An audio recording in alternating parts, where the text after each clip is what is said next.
อนนี้FC ทุกท่านเนาะไล่มือละพอได้ถ่ายคลิปลงทางช่องยูทูบเนาะว่าเวียกไล่ได้เนาะวันนี้เราสิมารีวิวเนี่ยนำเครื่องเนาะ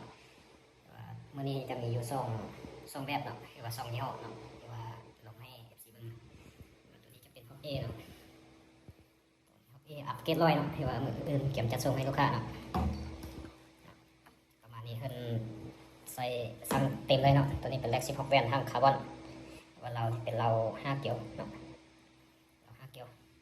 เพราะเรา5เกี่ยวราคาแยกมันจะราคาสูงเนาะตัวนี้มันถึงอยู่3,500,000 กีบเนาะสำหรับเราเนาะประมาณนี้เครื่องเนาะกล้องนะกล้องจะเป็นกล้อง DSD ตัวนี้เป็น Made in USA เนาะ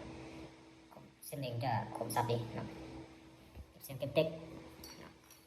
เป็นสายเนี่ยสายจะเป็นอันนี้เนาะสายไทย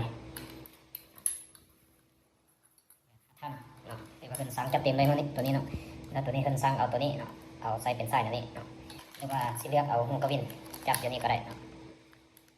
แต่ว่าเป็นว่าให้เอาใส่ตัวนี้เอาใส่ตัวนี้เถอะเนาะสมมติว่าบ่มักใส่นี่ก็ใส่หูกระวินจับนี่แล้วก็ในผู้ใดบ่มักใส่นี่จับพายก็จับได้เลยเนาะ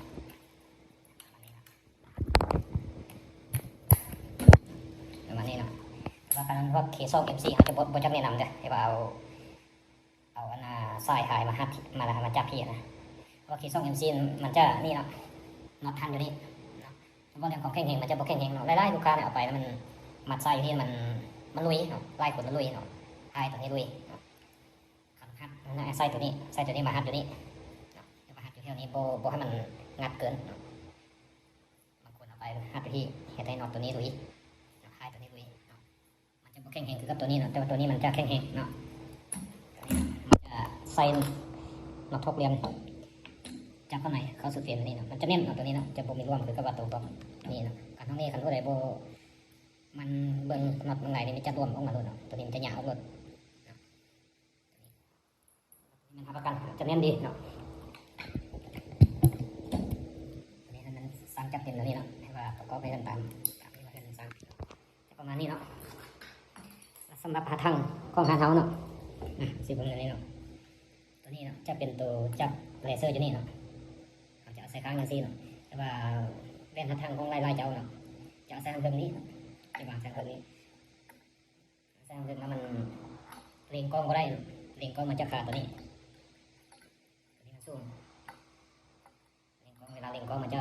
ตัวนี้มันจะบังกล้องเนาะแต่ว่าให้เข้าทางไหนก็จะแต่งใหม่เนาะตัวให้เอาใส่ข้างกันสิมันจะโอเคค่ากล้องเวลาอะไรเนี่ยมันจะอยู่ข้างที่การยับเล็งกล้องมันก็บ่มียังบังหน้าเรียนยังตัดตัวเองได้เลยจะอยู่ประมาณนี้นะสำหรับทางของเขาเนาะตัวนี้เป็นคีย์โซ่ตัวนี้เนาะกับประกอบเกี่ยวกับโซ่ประมาณนี้เนาะอลูกตัดตัวนี้0.45เป็นแว่นโพลีกอนตัวนี้เก็บเสียงเด็กโคลีตัวนี้กำลังส่ง3 5 กล้องหรือว่ามีไฟหน้าเล็งตัวนี้เป็นกล้องไว้ตัวนี้